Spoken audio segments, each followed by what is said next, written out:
বলছি মমতা ব্যানার্জি যদি সদিচ্ছা থাকে নওশাদ সিদ্দিকীর হাতে রাজ্যের অর্থ দপ্তরটা মাত্র 6 মাসের জন্য তুলে দিক, যে হয় কি হয় না দেখিয়ে দেবো।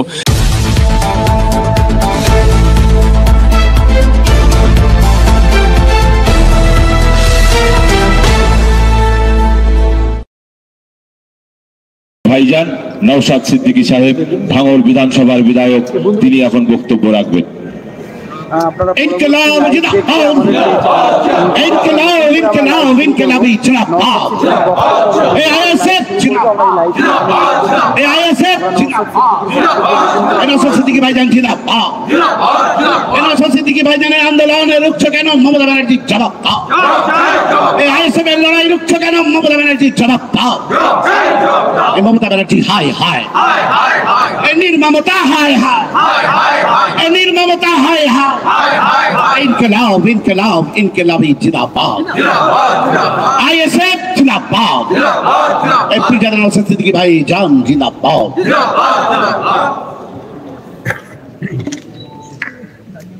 হ্যালো, বসো না, বসো বসো বসো।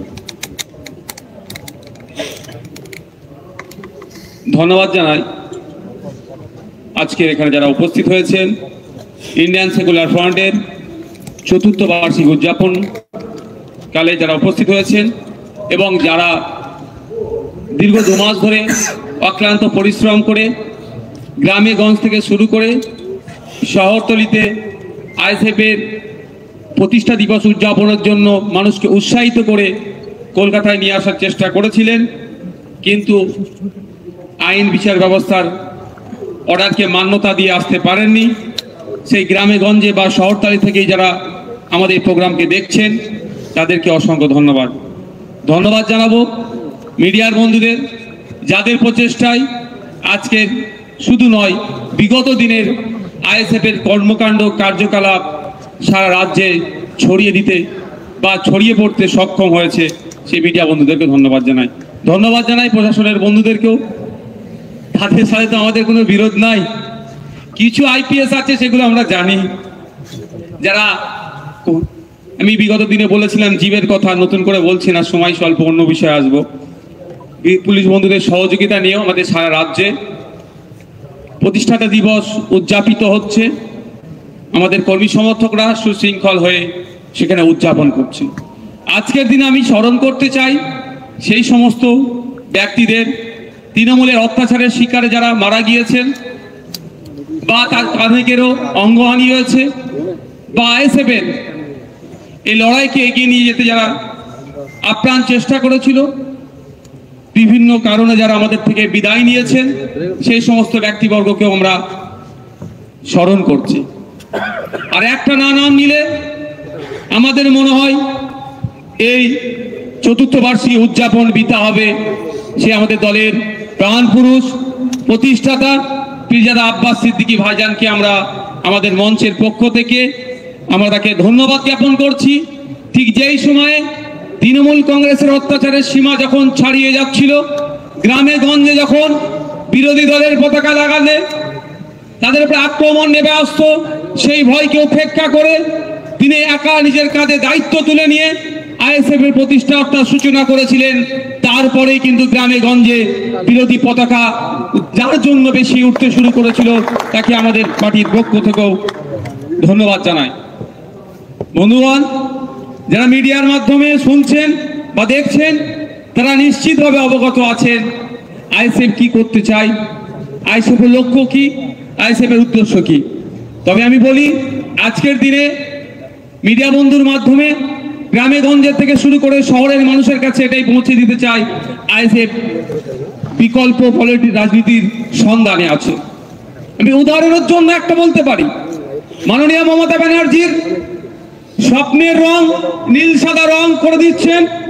ওনার স্বপ্নের রং হসপিটালগুলো, স্বাস্থ্য কেন্দ্রের সামনে নীল সাদা রং করে দিচ্ছেন, কিন্তু স্বাস্থ্য ব্যবস্থার মান তলানিতে চলে যাচ্ছে। তাই আমরা বলি এখানে যে শুধুমাত্র নীল সাদা রং করলে স্বাস্থ্য ব্যবস্থার উন্নয়ন হয় না, আরো অবনতি ঘটছে। মুখ্যমন্ত্রী নিজে উষ্মা প্রকাশ করেছেন তার স্বাস্থ্যেও নাকি চিকিৎসাতেও গোলমেল হয়েছে। বন্ধুগণ, আমরা দেখছি হসপিটালের সামনেতে কিভাবে দালাল রাজ চলছে। মুখ্যমন্ত্রীও বলছেন দালাল রাজ বন্ধ করতে হবে, কিন্তু বন্ধ করার জন্য নির্দিষ্ট কোনো পলিসি ঠিক মতো আনতে পারছে না।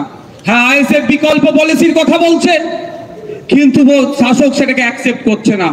আমাদের আইএসএফ এর বক্তব্য, হসপিটালগুলোর সামনে ডিসপ্লে বোর্ড লাগিয়ে দেওয়া হোক, সেখানে আইসিইউ কত আছে, আইডিইউ কত আছে, male ward, female ward, general ward কত আছে, সেখানে ডিসপ্লে বোর্ডে লাগিয়ে দেওয়া হোক।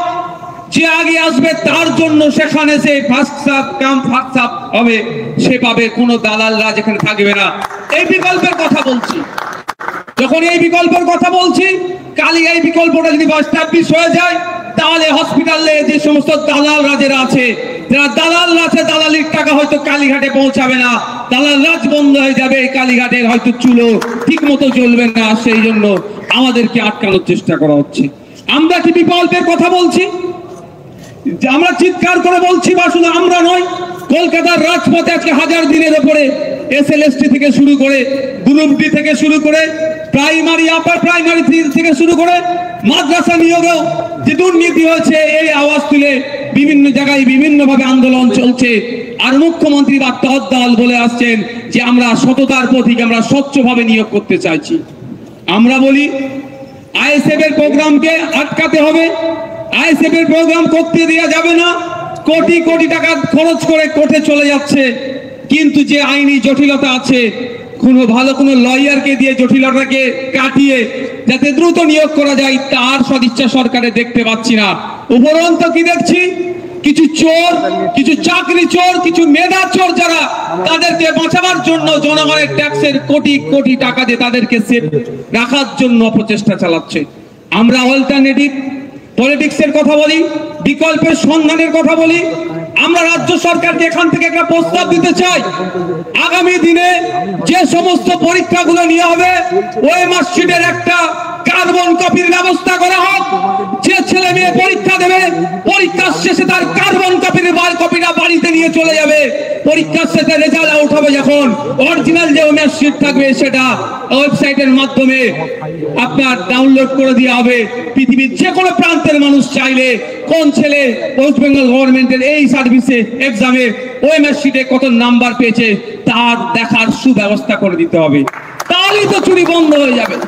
শুধু তাই নয়, আমরা সরকারের কাছে প্রস্তাব রাখতে চাই, সততার প্রতীক যাকে বলে, যার অনুপ্রেরণা ছাড়া সিংহে শাবকের জন্ম হয় না, তার কাছে আমরা প্রস্তাব রাখতে চাই, ফাইবার টেবিলে সমস্ত ভিডিওগ্রাফি হোক।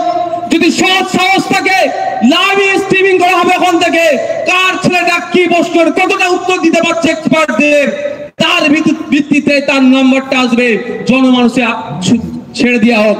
তখন তো, কিন্তু আমার মনে হয় সততার প্রতীক এ কাজটা করবে না। যদি সততার প্রতীকে কাজ করে, তার দলে যারা চাকরি বিক্রি করছেন বলে, তাহলে এখনো টিকে আছে, সেই ছিটেফুটা যেগুলো আছে এখন সেইগুলোও থাকবে না। বন্ধুগণ, আমরা যখন বিকল্পের সন্ধানের কথা বলছি, সরকার যখন ব্যর্থ হচ্ছে, বিরোধীদেরকে বিভিন্নভাবে তাদেরকে আটকানোর চেষ্টা হচ্ছে।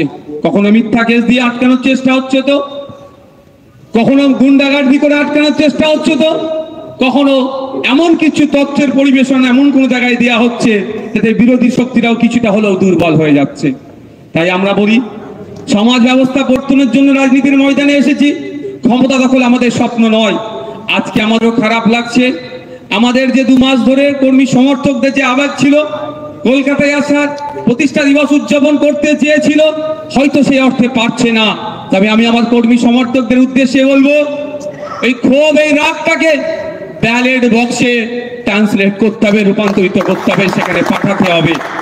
শুধু কর্মী সমর্থক নয়, বুথে বুথে এখন যে 2-10টা তৃণমূলের কর্মী এখনো টিকে আছে, বাকি তো সব শেষ হয়ে গেছে। ওই 2-10টাকে কিভাবে আইএসএফ এর ব্যালট বক্সের মধ্যে আনা যায়, ইভিএম মেশিনে ট্রান্সফার করা যায়, তারও দায়িত্ব নিতে হবে। সাথে সাথে এটা বলে যায়, ভিক্টোরিয়া হাউসের আমরা প্রোগ্রাম করার ইচ্ছে ছিল, আমাদেরকে কোর্ট যে নির্দেশনা দিয়েছে আমরা অক্ষরে অক্ষরে পালন করব বলেছিলাম, এখন আমরা অক্ষরে অক্ষরে পালন করে যাচ্ছি। তবে আগামী দিনে আমরা আমাদের আইএসএফ এর পক্ষ থেকে ভিক্টোরিয়া হাউসের সামনে প্রোগ্রাম করব। আজকে যে কর্মী সমর্থকরা আসতে পারলেন না, তাদেরকে সাথে নিয়ে করব। কোনো হাওতাসার জায়গা নয়, রাজনীতির ময়দানে এসেছি আমরা। রাজনীতি একদিনের খেলা নয়, এটা সুদূর প্রসারী, আর সমাজ ব্যবস্থা পরিবর্তন করার জন্য আমরা রাজনীতির ময়দানে এসেছি। সুতরাং নানা চড়াই উচ্চাই থাকতেই পারে, প্রয়োজনে আমরা পিঠ পেতে দেবো বলে আমরা অঙ্গীকারবদ্ধ হয়েছি।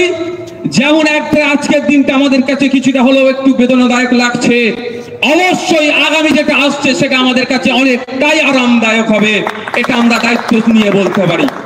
শুধু আমাদের লক্ষ্য যেটা, সে জায়গায় আমাদেরকে স্থির থাকতে হবে।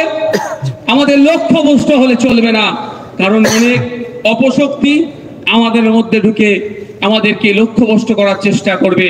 তাদের ফাঁকা ফাঁদে আমরা পা দেব না। দূরে যারা বন্ধুগণ শুনছেন, তাদের উদ্দেশ্যে আমার একটাই বক্তব্য, পঞ্চায়েত নির্বাচনে যেভাবে গণতন্ত্রকে হত্যা করেছে তার জবাব দেওয়ার সময় আমি বলেছিলাম 2024 ইভিএম মেশিনের মাধ্যমে। সাথে সাথে শুধু এটুকু অ্যাড করে নেন, আমাদের প্রতিষ্ঠা বার্ষিকীর যে জায়গা ইচ্ছে ছিল সুকৌশলে সে জায়গা থেকে আমাদেরকে যারা ডিভিশন বেঞ্চে গিয়ে আমাদেরকে বা কোটি কোটি টাকা খরচ করে আমাদের বিরুদ্ধে এজি স্যারের মতো বড় পোস্টকে দাঁড় করিয়ে করেছেন, তাদের বিরুদ্ধে আমরা জবাবটাও ব্যালট বক্সের মাধ্যমেই দেব, অর্থাৎ ইভিএম এর মাধ্যমেই দেব, গণতান্ত্রিক প্রক্রিয়াটি আমরা দেব। আমরা বিকল্পের কথা বলি, আমরা কিছু প্রস্তাব রাখি সরকারের কাছে, সরকারকে সেই প্রস্তাবটা গ্রহণ করে জনগণের জন্য বেটার সার্ভিস যাতে প্রোভাইড করে তার কথা বলি। এতেই সরকারের চোখ খুশুল হয়ে যাচ্ছে। আমরা বলি শিক্ষার কথা, আমরা বলি স্বাস্থ্যের কথা, আমরা বলি কর্মসংস্থানের কথা, সরকার বলে দুয়ারে মত, ক্লাব দেব, গ্রাম ভোট দেব, টিভি দেব, বস্তি করার জন্য যত রকম আছে হইহুল্লোড় করার জন্য তার সমস্ত ব্যবস্থা করে দেব, কিন্তু চক ডাস্টার দেব না। ভাবতে অবাক লাগছে, 8,500 মতো শিক্ষা প্রতিষ্ঠান বন্ধ হতে চলেছে। এর বিরোধিতা যখন করি তখনই সরকার আমাদেরকে দমিয়ে দেওয়ার চেষ্টা করে। আজকে আমরা ভুলে যাচ্ছি না, প্রেসিডেন্সি ইউনিভার্সিটিকে বিশ্বমানের ইউনিভার্সিটি করার কথা বলেছিল এই মাননীয়া, একটা মেন্টর গ্রুপ তৈরি করেছিল। আজকে সেই মেন্টর গ্রুপের ভূমিকা কি আজকের এই প্রতিষ্ঠা দিবস থেকে আমরাও জানতে চাইছি। আশা করছি মাননীয়ার জবাব দেবে। বিশ্বমানের তো দূরের কথা, NIRF যে র্যাঙ্ক হয়, NIRF র্যাঙ্কেও ন্যাশনাল লেভেলে ইউনিভার্সিটিদের যে, সেখানেও কিন্তু পিছনের দিকে প্রেসিডেন্সি ইউনিভার্সিটিকে আমরা দেখছি। শুধুমাত্র ভাষণবাজি করে, মানুষের আবেগকে নিয়ে, মানুষের সেন্টিমেন্টকে নিয়ে এরা টিকে থাকতে চাইছে। যখনই আমরা টু দ্য পয়েন্ট কথা বলছি তখনই আমাদেরকে দমিয়ে দেওয়ার চেষ্টা করছে। আলিয়া ইউনিভার্সিটির কথা আমরা ভুলে যাচ্ছি না, সংখ্যালঘু সমাজের একটা স্বপ্নের প্রতিষ্ঠান। মাননীয় ক্ষমতায় আসার আগে সংখ্যালঘুদের সাচার কমিটিকে সামনে রেখে অনেক বড় বড় স্বপ্ন দেখিয়েছিলেন, একটাও তো বাস্তবায়ন হয়নি। আলিয়া বিশ্ববিদ্যালয়ে আজকে ক্ষমতায় আসার পরে তারও 12 বছর অতিবাহিত হতে যাচ্ছে, এই সরকারের 11 বছর অতিবাহিত হতে যাচ্ছে, কিন্তু এখনো পর্যন্ত ন্যাকের টিম ভিজিট করাতে পারলো না। আমরা যারা শুভবুদ্ধি সম্পন্ন মানুষ, শিক্ষানুরাগী মানুষ, আমরা ভালো করেই জানি একটা ইউনিভার্সিটির ন্যাকের টিম ভিজিট না করলে সেই ইউনিভার্সিটির সার্টিফিকেটের দাম কি থাকছে। এ কথাগুলি যখন আমরা বলছি তখনই ISF কে কিভাবে আটকানো যায় তার সমস্ত রকম অপচেষ্টা চালাচ্ছে। ISF কে আটকানোর জন্য যে তৎপরতা মমতা ব্যানার্জি করছেন, তার ভাইপোর নেতৃত্বে হচ্ছে, সেই তৎপরতার সাথে যদি বাংলায় 100 দিনের কাজের যারা করেছেন তাদের টাকার যদি ব্যবস্থা করতো, আনার ব্যবস্থা করতো, তাহলে আমি এই মঞ্চ থেকে তাকে ধন্যবাদ জানাতাম। আমরা ভুলে যাচ্ছি না, সংবিধানের 131 নম্বর ধারায় উল্লেখ আছে, রাজ্য এবং ইউনিয়নের সাথে, স্টেট এবং ইউনিয়নের সাথে কোনো বিষয় যদি মতান্তর দেখা যায় 131 নম্বর ধারা অনুযায়ী সুপ্রিম কোর্টে যেতে পারে। কিন্তু আমরা কি দেখছি, শুধু নাটক হচ্ছে। রাজ্যপাল ভবনের সামনে 144 ধারাকে উপেক্ষা করে সেখানে মিছিল, সেখানে মিটিং, সেখানে অবস্থান করে, সেখানে মাইক লাগিয়ে প্রতিবাদ করতে পারছে, কিন্তু সংবিধানের 131 নম্বর ধারাকে সামনে রেখে কেসে যাতে পারছে না, আইনের দ্বারস্থ হচ্ছে না। আবার উপরন্ত কি দেখছি, একটা রাজনৈতিক দলের মিটিং মিছিলকে আটকানোর জন্য এজি স্যারের মতো গুরুত্বপূর্ণ পোস্টকে তাদেরকে কাজে লাগানো হচ্ছে। আসল গুড়াই তো হলো 100 দিনের কাজের টাকা কিভাবে আইনের মাধ্যমে চাইতে যাবে? প্রায় 14.5 লক্ষ ফেক জব কার্ড এরা বানিয়েছে। কাদের নেতৃত্ব হচ্ছে? তৃণমূলের নেতৃত্বে হয়েছে। তখন যাদের নেতৃত্বে বানিয়েছে তাদেরকে হয়তো তিহার জেলে রাখতে পারে, সেই জন্য এরা জনমানুষের শুধু নাটক ছাড়া আর কিছু করছে না। বন্ধুগণ, জবাব আমাদেরকে যোগ্য জবাব সময় দিতে হবে এবং গণতান্ত্রিক প্রক্রিয়াতে দিতে হবে। কারণ আমাদের দলে ওই তুই বোম বাঁধিস, যে অধ্যাপিকাকে জব ছুঁড়ে মারে তাদের প্রশ্রয় নয়। আমাদের দল ছোট হতে পারে, আমাদের দলের কর্মী সমর্থকদের প্রতি এই ভরসা আমাদের আস্থা আছে যে আমরা গণতন্ত্রকে মান্যতা দিই, গণতান্ত্রিক প্রক্রিয়াতে এর যোগ্য জবাব আগামী দিনে দেব আমরা। আজকে বড় বড় কথা বলছেন মাননীয়, তিনি ভালো করে জানেন কোন সময় পর্যন্ত গিয়ে চা বাগানে চা পাতা তুলতে হয়, তারপরে গেলে একটা নির্দিষ্ট টাইমের পরে গেলে চা পাতা তুললে সেখানে আইনত অপরাধ হয়ে যাবে বা রীতির বাইরে হয়ে যাবে। 2 পাতা 1টা কুড়ি তুলতে হয়, তিনি এটা ভালো করে জানেন।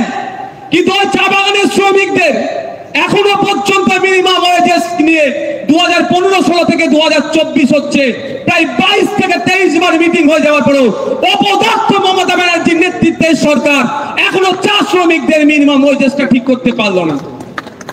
কি সরকার চলছে? এটা সার্কাস চলছে। আমি মাননীয় লেবার ডিপার্টমেন্টের মিনিস্টারকে প্রশ্ন করেছিলাম, আমাদের রাজ্য থেকে ভিন্ন রাজ্যে কাজে গিয়েছে এই ধরনের শ্রমিকের সংখ্যা কত? মাননীয় মন্ত্রী বলেছিলেন আমার এখন জানা নাই, আমাকে লিখিত উত্তর দেবে। কিন্তু দুঃখের বিষয়, বছর পার হয়ে যাচ্ছে, নতুন বছরে পদার্পণ করলাম, এখনো পর্যন্ত কোনো লিখিত উত্তর পেলাম না। আমার তো মনে হয় এই ডেটাটুকু পর্যন্ত মমতা ব্যানার্জির শাসনামলে অপদার্থ মন্ত্রীর কাছে হয়তো নাই, এরা দপ্তর চালাচ্ছে। এই প্রশ্নগুলো যখন করি, যখন উত্তর দিতে পারে না, তখন বিধানসভার মধ্যে মুখ চাওয়াচাই করে আইএসএফ তথা সংযুক্ত মোর্চার একটা বিধায়ক যখন কৃষি মন্ত্রীকে প্রশ্ন করে, আপনারা তো বলছেন কৃষকের 3 গুণ আয় বেড়েছে, কিন্তু আজকের ডেটে পশ্চিম বাংলার একটা কৃষক পরিবার পিছু মাসিক গড় আয় কত, সে উত্তর দিতে পারছেন না, একে অপরের মুখ চাওয়াচাই করছে। বাইরে বেরিয়ে আইএসএফ এর মুখ কিভাবে বন্ধ করা যায় তার জন্য যত অপচেষ্টা আছে চালিয়ে যাচ্ছে। প্রশ্ন করি আমরা বিধানসভার মধ্যে, আমরা কোনো সেলফি তুলতে যাইনি, কারো ছবি দেখে বিধানসভার মধ্যে যায়নি, কারো অনুপ্রেরণা নিয়ে বিধানসভার মধ্যে যায়নি। ভাঙড়ের মানুষের ভোট পেয়ে তাদের দোয়া আশীর্বাদ নিয়ে বিধানসভার মধ্যে গিয়েছি। আজকে আমাদের রাজ্যের বিধানসভা দেওয়া তথ্য, কৃষি মন্ত্রীর দেওয়া তথ্য, 70% মানুষ কৃষি কাজের সাথে যুক্ত। আর প্রায় 1 কোটির উপরে 1 লক্ষ হেক্টর বিঘের কৃষি জমি আছে বলছেন, ঘোষণা করছেন। গতকাল কয়েকদিন আগে বিধানসভায় এভিডেন্স ছিল, এক আইএস অফিসার এসেছিলেন, তাকেও আমি প্রশ্ন করলাম যে কৃষকদের গড় আয় কত, তারাও মুখ চাওয়াচাই করছে। সামান্য একটা ছোট্ট ছেলে, স্বল্প বয়সী ছেলে আইএস অফিসার যদি ঘাম বার করে নেয় তাহলে স্বাভাবিকভাবে অনেকের ঈর্ষা হচ্ছে। কিন্তু আমি বলি, আমরা এই কথা বলছি বলে, মানুষের অধিকার নিয়ে কথা বলছি বলে, পরিযায়ী শ্রমিকের কথা বলছি বলে, জল জমি জঙ্গলের অধিকারের, স্বাভাবিক অধিকারের কথা বলছি বলে, হাতির হানায় প্রতিনিয়ত দেখছি মানুষ মারা যাচ্ছে।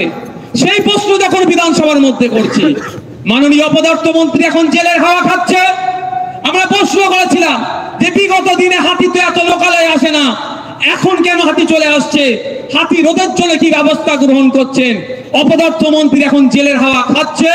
তিনি বলেছিলেন, আমাদের উত্তর দিয়েছিলেন, হাতিকে নাকি জঙ্গলের খাবার আর ভালো লাগছে না, লোকালয়ের খাবার ভালো লাগছে। ভাবতে পেরেছেন? কিন্তু একবারের জন্য বললো না, তার দলের দামাল ভাই ভাইপোদের অত্যাচারে জঙ্গল কেটে সাফ করে দিচ্ছে, সেখানে রিসোর্ট বানাচ্ছে, আমোদ প্রমোদের জায়গা করছে, ফলে হাতির খাবার কমে যাওয়ার ফলে লোকালয় আসছে আর গ্রামের সাধারণ মানুষ ক্ষতিগ্রস্ত হচ্ছে, মারা যাচ্ছে। কথা একবারের জন্য বললেন না। মাননীয়া যখন যেটা ইচ্ছে হয়, ঘুম থেকে যেটা ইচ্ছা হয় বলে দেয়, কিন্তু কতটা সায়েন্টিফিক তিনি হয়তো জানেন না, তার পাশে যারা থাকে জানি না তাকে কিভাবে গাইড করে। যদি আমাদের এখানে লক্ষ্মীদাকে সাথে নিত, অন্তত কিছু ভালো গাইড করতেন, যে জলজমি জঙ্গলের অধিকারটা বুঝিয়ে দিতেন, সেটাও তো নেবে না। কিভাবে নেবে? দলে জয়েন করো, বুদ্ধি নেওয়ার জন্য নেবে না। তিনি বললেন হাতির হানায় মারা গেলে পরিবার পিছু চাকরি পাবে। আমি প্রশ্ন করেছিলাম, নির্দিষ্ট সময় দিয়ে একটা প্রশ্ন করেছিলাম, এই সময়ের মধ্যে কতজন মারা গিয়েছে বিধানসভার মধ্যে আর কতজন সরকারি চাকরি পেয়েছে? কিন্তু দুঃখের বিষয়, মাননীয় ঘোষণা করে দিয়েছেন, কিন্তু চাকরির সংখ্যা, যে সংখ্যায় মারা গিয়েছে সেই সংখ্যা এখনো চাকরি দেয়নি। যখনই বলা হচ্ছে কবে হবে, একটা সুন্দর এরা বাক্য এদের মুখস্থ করে রেখে দিয়েছে যে প্রসেসে আছে, হয়ে যাবে। এটা 2011 সালের পর থেকে প্রসেসে আজ হয়ে যাবে, বিভিন্ন বিষয়গুলো দেখছি আজও হয়ে যাচ্ছে।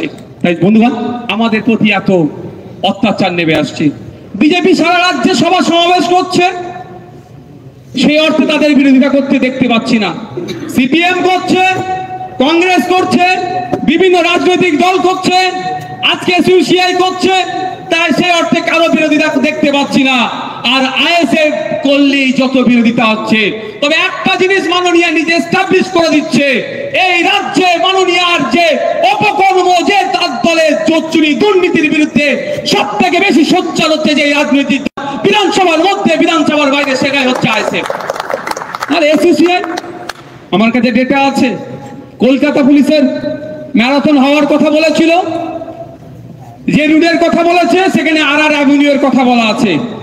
আবার আমাদেরকে যে রিভিউজ বা ডিনাই লেটার দিয়েছে সেখানে উল্লেখ করছে আর অ্যাভিনিউতে এসইউসিআই প্রোগ্রাম করছে। আমরা তো আর অ্যাভিনিউ থেকে অনেকটা দূরে ছিলাম, এর থেকে প্রমাণিত হয়ে যাচ্ছে। বাংলার মানুষকে বলবো, আইএসএফ এর কর্মকাণ্ডকে দেখুন। ওই কাগে কান নিয়ে চলে গেছে বলে কাগের দিকে তাকাবার প্রয়োজন নয়, আপনার কানটা দেখুন। এরা সুকৌশলে পাড়াতে পাড়াতে, বুথে বুথে আইএসএফ এর নামে মিথ্যাচার করছে। যেমন আপনারা সেটা সত্যটা যাচাই করার চেষ্টা করুন। যখন আনিসের বাড়ি ছুটে যাচ্ছি, ওয়াকাফ প্রপার্টি নিয়ে কথা বলছি, মাদ্রাসায় শূন্য পদের সংখ্যা 10,000-এর বেশি হয়ে যাচ্ছে কেন, এই আওয়াজ যখন তুলছি, ওবিসি সংরক্ষণের কথা যখন বলছি, দেবত্ব সম্পত্তি উদ্ধারের কথা যখন বলছি, রিফিউজি ল্যান্ডের উদ্ধারের কথা যখন বলছি, ফেক এসটি/এসসি সার্টিফিকেট কেন ইস্যু করা হচ্ছে, এর বিরোধিতা যখনই আমরা করছি, এক কথায় আর্থ সমাজ, মানুষের আর্থ সামাজিক মান উন্নয়নের কথা যখন বলছি, তখন আইএসএফ হয়ে যাচ্ছে মুসলমানের দল, তখন আইএসএফ হয়ে যাচ্ছে বিজেপির দালাল, তখন আইএসএফ ভোট কাটতে এসেছে বলে আইএসএফ কে দেখে দেওয়ার চেষ্টা করছে। বন্ধুগণ, মানুষের অধিকার নিয়ে কথা বলছি।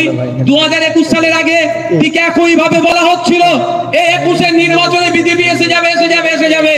এখন তৃণমূলকে সবাই সুযোগ দাও, নো ভোট তো বিজেপি বলেছিল, কিন্তু দিনের শেষে কি দেখলাম, আমরা আমাদের জনপ্রতিনিধি ঢুকাতে পারলাম না, মধ্যখানে বিজেপি আর তৃণমূল একজন সংখ্যাগরিষ্ঠতা নিল, একজন সেকেন্ড অপোজিশনের জায়গাটা দখল করে নিল। আমরা যদি ওদের কথা শুনে যদি নির্বাচন প্রক্রিয়ার অংশগ্রহণ থেকে বিরত থাকতাম, বিধানসভার মধ্যে ঢুকে এসটি/এসসি থেকে শুরু করে সংখ্যালঘু, দলিত, আদিবাসী উচ্চ বর্ণের, এক কথায় মানুষের অধিকারের কথা বলছি, হয়তো সেটাও সে বলার জায়গা থাকতো না। তাই 2024 আসছে, আবার এরা ইস্যু তৈরি করবে, ইলেকশন আসবে, ইস্যু আসবে, কিন্তু আপনাকে, আমাকে, আপনার আমার জনপ্রতিনিধি লোকসভার মধ্যে পাঠাতে হবে। কৃষি বিল যখন পাস হয়েছিল, অপদস্থকে তাদেরকে ভোট দিয়ে আমরা পাঠিয়েছিলাম, তাদের কি ভূমিকা ছিল, তালাক বিলের বিরুদ্ধে তাদের কি ভূমিকা ছিল, বিভিন্ন বিলগুলোর বিরুদ্ধে তাদের কি ভূমিকা ছিল, সেটা আমরা দেখে নিয়েছি। সুতরাং আগামী দিনে যে সমস্ত জনবিরোধী বিল যদি কেউ আনতে চায়, তাদের বিরোধিতা করার, যদি যে স্ট্রংকে বিরোধিতা করে, তাহলে সেটা সর্বপ্রথম সারিতে আইএসএফ থাকবে এবং অবিজেপি, অতৃণমূল যারা আছে তাদের হাতকে আগামী দিনে শক্ত করবেন। পশ্চিম বাংলা থেকে জনগণের জনপ্রতিনিধি তৈরি করে পার্লামেন্টের মধ্যে পাঠান, যে সমস্ত জনপ্রতিনিধি বিলগুলো আসবে তার বিরুদ্ধে যেন স্ট্রং প্রতিবাদ করতে পারে, সেই আশা আপনাদের কাছে রাখবো। না হলে ভোট আসবে, সিএ এর কথা হবে, ভয় দেখানো হবে, দেশ থেকে তাড়িয়ে দেওয়ার কথা হবে, ভোট মিটে যাবে, সব ভুলে যাবে। কিন্তু যাদেরকে আমরা ভোট দিয়ে পাঠাচ্ছি, যখন কৃষি বিল বিধানসভায় পাশ হয়, সেই সময় কি ভূমিকা ছিল পশ্চিমবাংলা থেকে যে সমস্ত তৃণমূলের বিধায়করা গিয়েছিল? এগ্রিকালচার স্ট্যান্ডিং কমিটির দায়িত্বে আছে পশ্চিমবাংলার এক এমপি, সে কি রিপোর্ট পেশ করেছিল পার্লামেন্টের মধ্যে, প্রয়োজনে খুললে পাওয়া যাবে, দেখতে পাবেন বকলমে বিজেপি কি সহযোগিতা করেছে। তাই অনুরোধ করব যে আপনারা সজাগ সতর্ক হন, মানুষের অধিকার নিয়ে যারা কথা বলছে তাদের পাশে থাকুন। আমরা নির্দিষ্ট কিছু বিষয় আজকে এখান থেকে দাবি রাখতে চাই।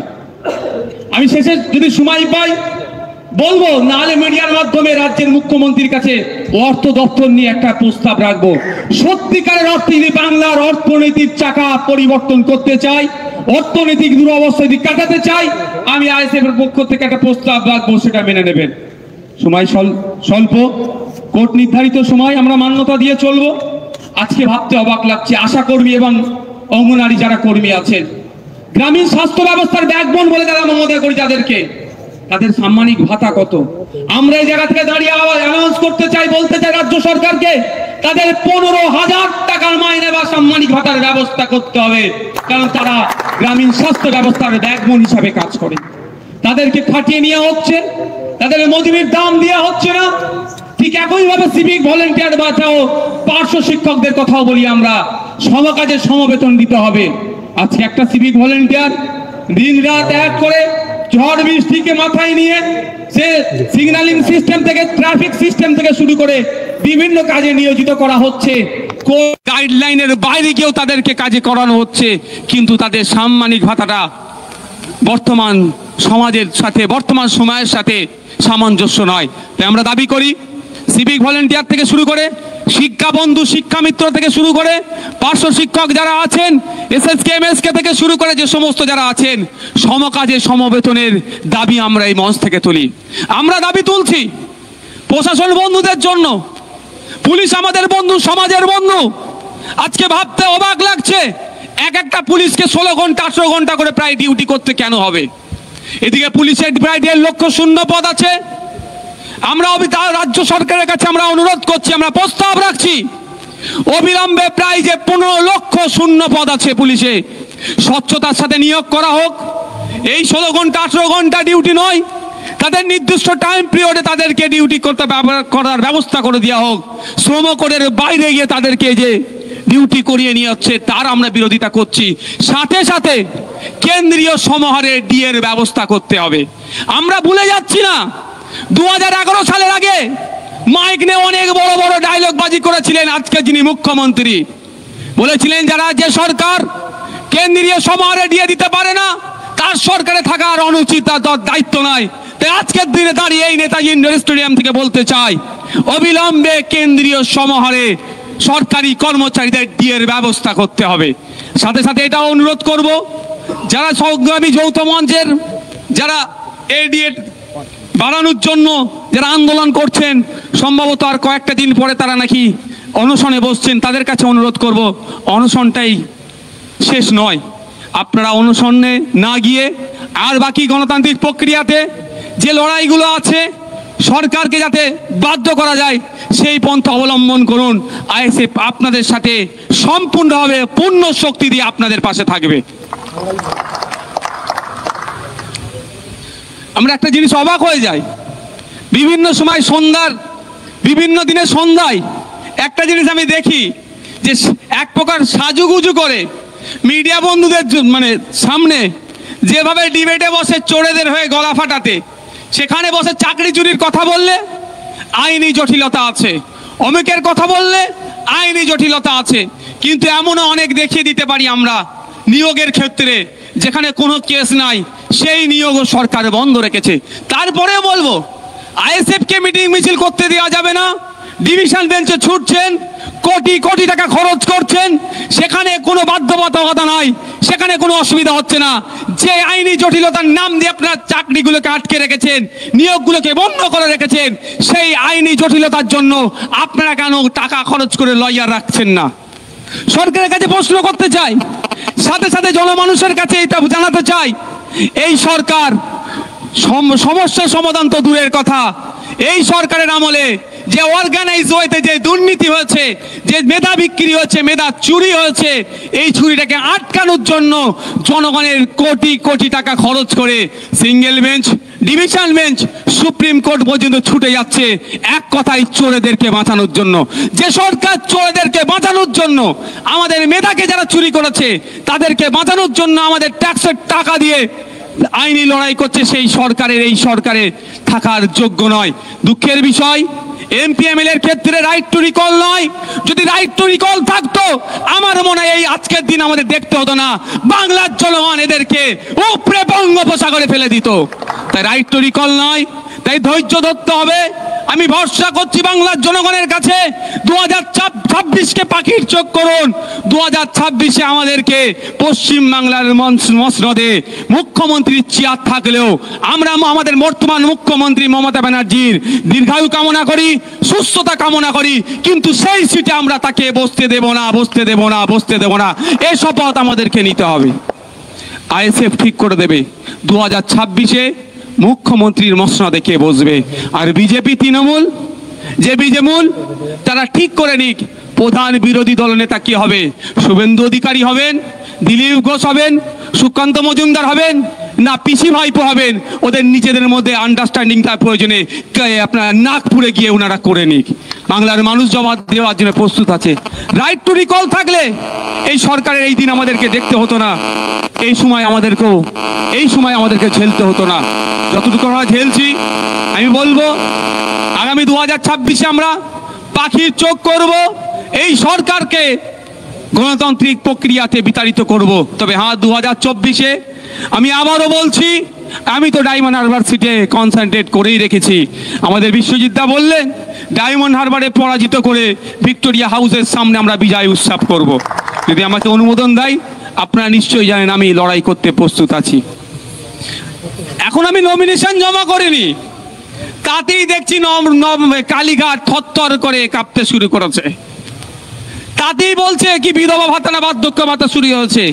আজকে বছর হয়ে গেল, 12 বছর পরে, প্রায় 9 বছর পরে ঘুম ভেঙেছে। আমি যদি নমিনেশন করি তাহলে পিসি ভাইপোর কি হবে বোঝাই যাচ্ছে। তবে একটা কথা বলে রাখি, 2024-এ ভাইপোকে পরাজিত করে কালীঘাটে পাঠাবো, কাশফুলের বালিশ তার পিসি তৈরি করবে, বিক্রি করার জায়গা করে দেবো। আর সাথে সাথে 2026 সালে নবান্নের 14 তলা থেকে তাকে নামিয়ে ঢপের দোকানের মালিক বানিয়ে দেবো। চপের দোকানের নয়,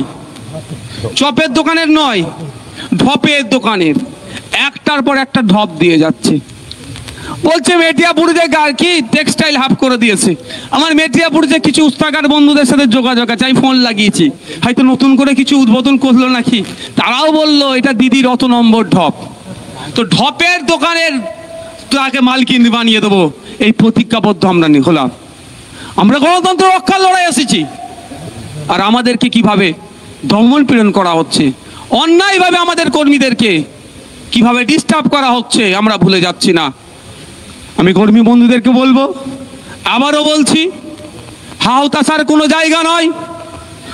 যে রাস্তায় আমরা হাঁটছি আজকে হয়তো কাটা বিছানো আছে, তা বলে যে আগামীতেও কাটা বিছানো থাকবে এটা মোটেও ভাববেন না। আজকে আমরা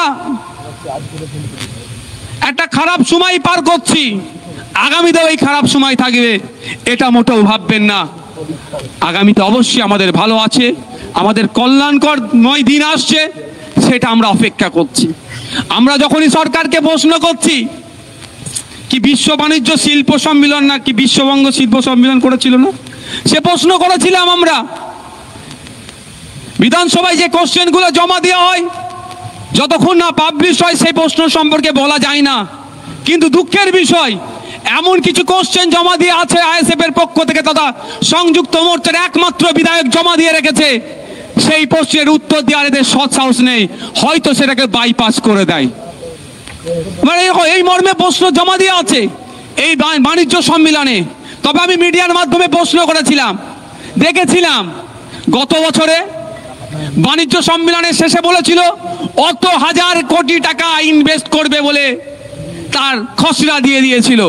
আমি এবছর মিডিয়ার মাধ্যমে, যারা সামনে বন্ধুরা আছেন আপনাদের মাধ্যমে, সরকারের কাছে জানতে চেয়েছিলাম বিগত বছরে যে প্রমিস করেছিল সেই প্রমিস অনুযায়ী শিল্পপতিরা, উদ্যোগপতিরা কত টাকা কোন কোন জায়গায় ইনভেস্ট করেছে এবং ইনভেস্টের ফলে বাংলার কত ছেলে মেয়ে চাকরি পেয়েছে এবং বাংলার কত রাজস্ব এসেছে তার ডেটাটা দেওয়া হোক। আমি তো একদম নিশ্চিত ছিলাম সে ডেটা দেবে না, কারণ সাথে আরেকটা কথা বলেছিলাম, গত বছরে এই শিল্প সম্মেলন করতে গিয়ে এই মৎস্যবের নামে, আমি মনে করি এটা মৎস্যব ছাড়া আর কিছু নয়, জনগণের ট্যাক্সের টাকাকে উচ্ছন্নে দেওয়া হয়েছে। এই মৎস্যবের নামে একটা খাবারের প্লেট ৩,৫০০, ৪,৫০০ বিভিন্ন ক্যাটাগরির খাবারের প্লেট ছিল, সেইগুলোর জন্য কত কোটি টাকা খরচ করেছে রাজ্য সরকার, তারও ডেটা দেওয়া হোক। দিনের শেষে হয়তো যদি ডেটা তারা দিত, দেখা যেত এটাই যে টাকাটা খরচ করেছে রাজ্যের পক্ষ থেকে শিল্প সম্মেলনটাকে করতে গিয়ে, তার অনেক কম অংশ টাকা ইনভেস্ট হয়েছে আমাদের রাজ্যে। আমাদের রাজ্যে ইনভেস্ট কিভাবে হবে? ওই দিনকে আমাদের রাজ্য থেকে শিল্পপতিরা মুখ ফিরিয়ে নিয়েছিল, যেই দিনকে টাটাকে রাজ্য থেকে বিতাড়িত করেছিল। আমি দায়িত্ব নিয়ে বলতে পারি, মমতা ব্যানার্জির স্নেহধন্য অনেক বড় বড় উদ্যোগপতি শিল্পপতিরা আছে, তারাও বাংলাতে ইনভেস্ট করতে ভয় পাচ্ছে, ইনভেস্ট করতে চাইছে না, কারণে বাংলা থেকে শিল্পপতিরা চলে যাচ্ছে। তো এদের হাত থেকে বাঁচতে গেলে, বাংলায় শিল্প আনতে গেলে মমতা ব্যানার্জিকে সর্বপ্রথম বাংলা থেকে বিতাড়িত করতে হবে।